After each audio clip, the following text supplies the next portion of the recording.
हमने कृष्ण से कुछ नहीं सीखा, हमने राम से कुछ नहीं सीखा। ये देश अपनी संस्कृति को भूल गया, अपने इतिहास को भूल गया। राजा बनने के लिए बस एक ही चीज का विकास जरूरी है, और राजस्थान योद्धाओं का देश। मन करे सो प्राण दे और मन करे सो प्राण ले, वही तो एक सर्वशक्तिमान है। सुबह की दिनचर्या इसी गाने से शुरू किया करो, आरंभ है प्रचंड। तुमको बदलना पड़ेगा अपने आप कि जिसने समय के साथ अपने आप को नहीं बदला, उसको समय ने उड़ाकर फेंक। देश पे कब्जा कर लेंगे, दुनिया पे कब्जा कर लेंगे। लड़ो मत, लड़ाई की तैयारी करो, पढ़ो मत, समझो, नशा मत करो, जुनून पालो, जुनून, शक्ति पैदा करो और सेवा। एक्चुअली भारत के लोग इतने निर्भीक, इतने निडर हैं कि वो छोटी मोटी चीजों को बहुत ज्यादा लोड नहीं लेते। लेकिन वही चीज कभी कभी हम क्यों हारे? हम तुर्कों से, मुगलों से क्यों हारे? क्योंकि ये जो सेंट्रल एशिया के लोग हैं, इनकी जो नीति है वो यही है, छुपकर हमला करने की। पृथ्वीराज चौहान मोहम्मद गौरी से कमजोर थोड़ी थे, राणा सांगा बाबर से कमजोर थोड़ी थे। लेकिन सेंट्रल एशिया की जो नीतियां हैं, मध्य एशिया का जो समाज है, वहां यही प्रचलन है। शकुनी भी तो अफगानिस्तान के हैं। इस देश की जो रीति है, रीति राजपूती रीति, भारत की जो रीति है, किसी का हथियार गिर गई, हमने उस पर हथियार नहीं चलाया। ये इस देश की महानता है। लेकिन आदर्शवाद सिर्फ उस आदमी के सामने काम आता है जो आपके बराबर का आदर्शवादी है। आदर्शवाद दुर्योधन जैसे लोगों के सामने नहीं लगाया जा सकता। आपका झगड़ा है भीम से, आपका झगड़ा है युधिष्ठिर से, आप उनसे लड़िए। आपके घर की स्त्री और आप उसकी साड़ी उतार रहे हैं, सिर्फ यही एक मुद्दा काफी है दुर्योधन और उसके साथ खड़े हुए लोगों को किसी भी तरह से मारे जाने को सपोर्ट करना। बस यही एक आधार काफी है। तुम इतने बदतमीज हो। हमने कृष्ण से कुछ नहीं सीखा, हमने राम से कुछ नहीं सीखा। राम कौन सा पिस्टल लेके सबको मारते घूम रहे हैं, हाथ जोड़ रहे हैं समंदर को। राम समंदर को हाथ जोड़ रहे हैं, भगवान है, इसीलिए भगवान है ना। समंदर सामने पड़ गया। लक्ष्मण जी थोड़ा सा है पूर्वांचल टाइप के, वो है, उनके अंदर अदा है पूर्वांचल वाली। कह रहे भैया आप बाहुबली हैं, आप हाथ जोड़ रहे हैं इसको। लेकिन राम भगवान है ना, मर्यादा पुरुषोत्तम है, तो हाथ जोड़ते हैं समंदर को कि भैया चाचा हमको रास्ता दे दो। समंदर की अपनी मजबूरियां थी, नहीं दे पाया बेचारा। प्रभु दर्शन को अति व्याकुल था, नहीं दिया। तो जब 3 दिन बीत गए, तुलसी ने कितना बढ़िया लिखा है, विनय न मानस जड़ जल गए 3 दिन बीत, और बोले राम सकोप तब भय बिन होए न प्रीत। ये देश अपनी संस्कृति को भूल गया, अपने इतिहास को भूल गया। कौन कहता है मारते घूमो सबको? लेकिन युद्ध सीखने के लिए किसने मना किया है? राम से जो गले मिला वो उससे गले मिले, कृष्ण से जो गले मिला वो उससे गले मिले।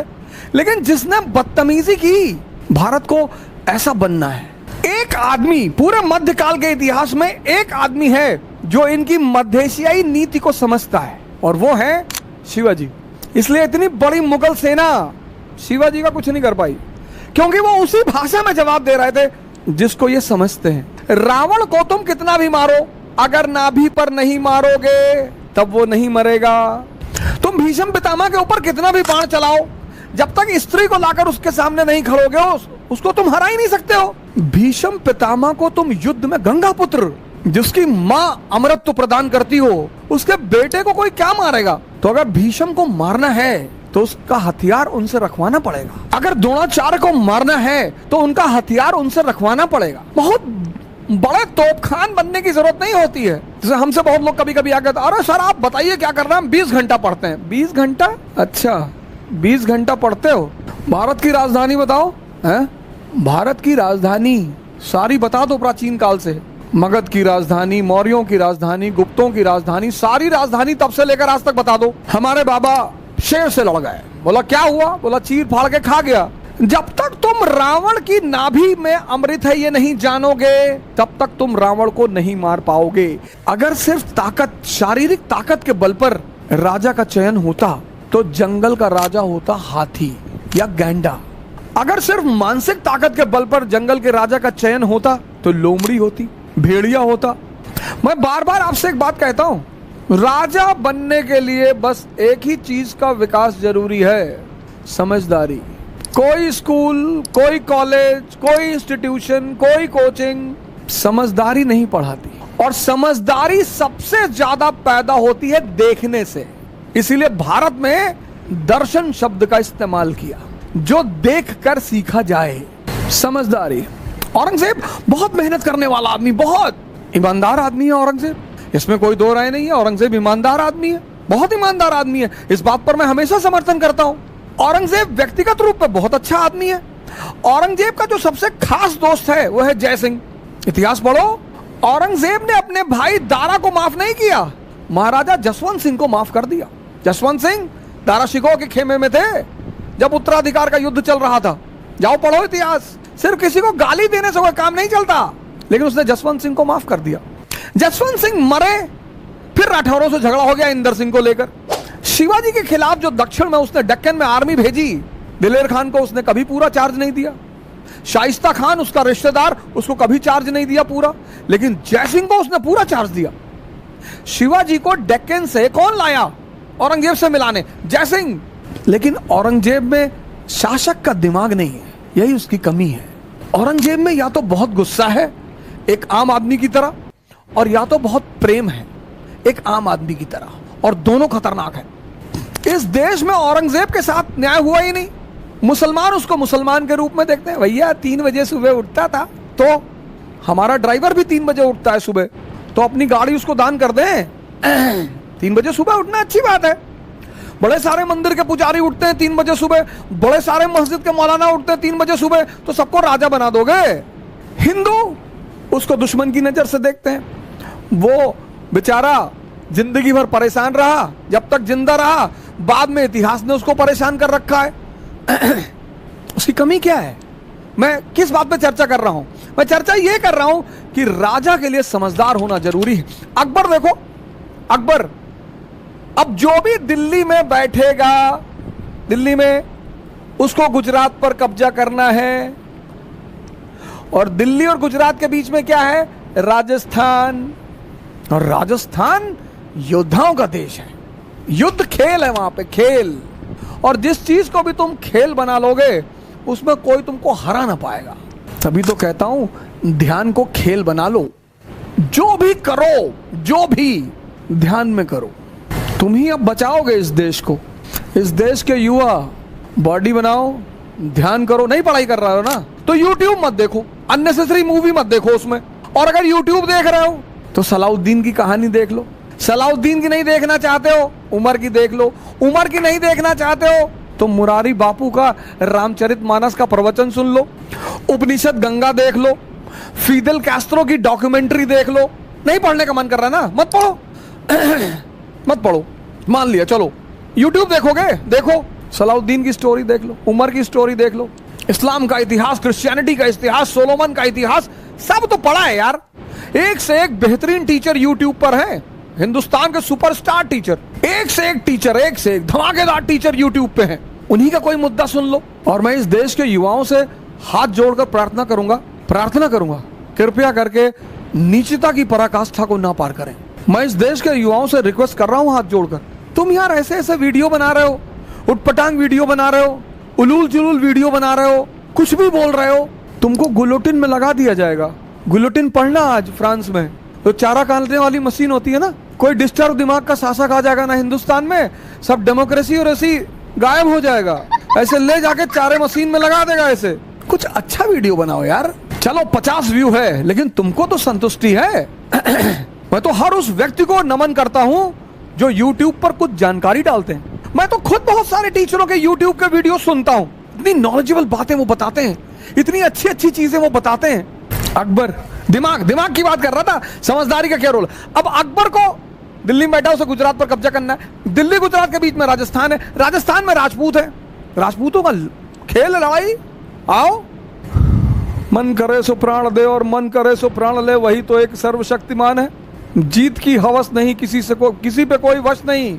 सुबह की दिनचर्या इसी गाने से शुरू किया करो, आरंभ है प्रचंड। दिन भर तुम्हारा टेम्परेचर 115 के आसपास रहेगा। घबराना मत, चेकअप कराने की कोई जरूरत नहीं है कि डेंगू हो गया है, जो है कोरोना हो। तुम कोरोना को हो जाओगे। सुबह उठो, early in the morning, exercise करो, रामायण पढ़ो, गीता पढ़ो, शक्ति अर्जित करो, कुरान पढ़ो, एयरगन लगाओ, ले आओ एयरगन, दिन भर निशाना लगाना सीखो। क्या पता देश को कब तुम्हारी जरूरत पड़ जाए। अभी 4 दिन पहले हमारे पड़ोसी देश ने अपने फाइटर प्लेन उड़ा दिए 21-22। सीमा पर तो जवान तैनात ही है। मान लो जरूरत पड़ जाए, हाँ, वो तो हमें पूरा भरोसा है, हमको तो इस देश के युवाओं पर पूरा भरोसा है। हम तो प्रधानमंत्री जी को एक लेटर लिख देंगे कि सर जरूरत पड़ेगी तो बताना। पंजाब, हरियाणा, यूपी, बिहार, बंगाल, उड़ीसा, मध्य प्रदेश, तमिलनाडु, तेलंगाना, केरला, यूपी के तो लड़के 10 पैकेट दिलबाग गुटखा और 1 झोला बारूद और 64 की डिब्बी तंबाकू वाली और 4-5 गोला, तो 5 दिन तो किसी फ्रंटियर को यही संभाल लेंगे। 4 आदमी कावासाकी बजाज पे बैठ के और 20-25 दिलबाग गुटखा और मिलिट्री वाला जो हैंड बैग आता है उसमें बारूद और तंबाकू, ये खाते ही हैं तो 64 का डिब्बा इकट्ठा करके रखे कि मुसीबत में काम आएगा, और 10-12 गोला सुतली का, तो एक आध फ्रंटियर छोटा मोटा तो यही संभाल लेंगे। इतनी पड़ोसियों की खौफ नहीं है, लड़ेंगे तो ही है। हमारे इलाहाबाद में छोटे छोटे बच्चे, मैं ममफोर्टगंज में था तो तारिक भाई की दुकान हुआ करती थी, पता नहीं अब है कि नहीं है, जगराम चौराहे पे, तो वहीं पे एक यादव जी का होटल है, वहां हम लोग कभी कभी खाना खाने आते थे फवारा चौराहे पे। तो एक बार एक लड़के से मेरी साइकिल लड़ गई, छोटा सा बच्चा था, तो हमने सोचा बच्चा है छोटा सा, तो हमने उसे कहा बे देख के नहीं चल पावा, तो कहा बे मार दे बम, छितरा जी हो यहीं पे। कक्षा 2-3 में रहा होगा, एकदम तंग के पलट के खड़ा हो गया, कहा मैं ज्यादा नेता ना बनो, मार दे बम यहीं छितरा जी हो। हमने कहा भारत की सरकार गलती हो गई, सरकार ये वो देश है यहाँ कभी लड़ने वालों की कमी नहीं रही, लेकिन हम आदर्श लड़ाइयां लड़ते रहे। तो अब राजपूतों से लड़ना है, और राजपूतों ने सबका जीना हराम कर दिया। इल्तुतमिश का, रजिया का, बलबन का, अलाउद्दीन का, सबको पानी पिलाया राजपूतों ने, जी भर के पिलाया। अलाउद्दीन तो धोखे से जीता ना, वो तो कहता भी है। जब अकबर का शासन आया तो अकबर ने बीरबल से पूछा कि बीरबल यार एक बात बताओ, ये राजपूतों को क्या चाहिए यार? बोले सरकार इनको 2 चीज चाहिए। बोले बताओ? बोले सरकार एक तो इनको चाहिए इज्जत। अरे बोला बोरे में भर के दे दो यार, इज्जत कौन सा पैसा लगता, दे दो इज्जत, दो इनको खूब भर भर के इज्जत दो। और बोला दूसरा क्या चाहिए? बोले सरकार दूसरा इनको लड़ाई करना है, युद्ध इनका खेल है सर। बोले बहुत बढ़िया यार, इनकी पोस्टिंग करो अफगानिस्तान। तो मान सिंह को बनाया गया काबुल का सूबेदार, एक तरफ अफगानी डिस्टर्ब और दूसरी तरफ राजपूत, और दोनों लड़ रहे हैं। अकबर, अनारकली का डांस चल रहा है आगरा में, आज कहेंगे दिल का फसाना, जान भी ले ले चाहे जमाना। और पर्दा नहीं जब कोई खुदा से, बंदों से पर्दा करना क्या, जब प्यार किया तो डरना क्या। अब बीरबल और अकबर जाम पे जाम लड़ा रहे हैं, राणा उधर लड़ रहे हैं। यह है समझदारी। जो आदमी अपने दुश्मन को इस्तेमाल कर ले अपने लिए, उससे ज्यादा दिमाग किसके पास है? औरंगजेब शिवाजी से झगड़ा कर लिए। अकबर रहा होता ना 1666 में, जब शिवाजी आगरा आए थे ना, गले लगा लेता तुरंत उठ के, शिवा भाई लगा लेता, कि हमारे शार्प शूटर हैं दक्कन से, पर्सनल कमरे में ले आता अपने, चलिए कमरे में बिठाओ ले चलो। और बताइए, स्कॉच विस्की, अनारकली को बुलाओ, छम्मा छम्मा छम्मा छम्मा शुरू करो। जो खेलना जानते हैं ना, उनका सम्मान करना पड़ता है। निकम्मे तो चाटुकार होते ही हैं, जो खेलना जानते हैं, खेलना। इसीलिए तो तुमसे डेली आकर यही कहता हूं, खेलना सीख लो, मानसिक ताकत बढ़ा लो, शारीरिक ताकत बढ़ा लो। शराब मत पियो, नशा मत करो। अब कहो, तुम कहोगे कि तुम तो बहुत पीते थे, दूसरे को काहे मना कर रहे हो? इसीलिए कर रहे हैं कि जब हमको कुछ नहीं मिला तो तुमको भी नहीं मिलेगा। हमको भी ध्यान और योग से ही मिला, इसलिए मैं तुम्हें ज्यादा अनुभव के साथ मना कर सकता हूं। कई बार लोग कहते हैं तुम तो अपने जमाने के बहुत बड़े शराबी थे। जी, हमको कुछ नहीं मिला, भटकते रहे, रोते रहे। मुझे जो कुछ मिला, जो कुछ, वो ध्यान, योग और संतों की सेवा से मिला। वही तो तुम्हें बता रहा हूं, समझदारी। राजा बनने के लिए बस एक चीज जरूरी है, इसीलिए हर आदमी, बहुत लोग आते तैयारी करने हैं, बड़े एक से एक लंबरदार, तीरंदाज, तैमूर, मंगोल, चंगेज खान, वापस चले आते और साधारण से लड़के रैंक लगा लेते हैं। बस यहीं पर हमारा इनका मेल खाता है। यही एक चीज हमारी इनकी मिलती है कि वो भी हमारी ही जमीन है। लाहौर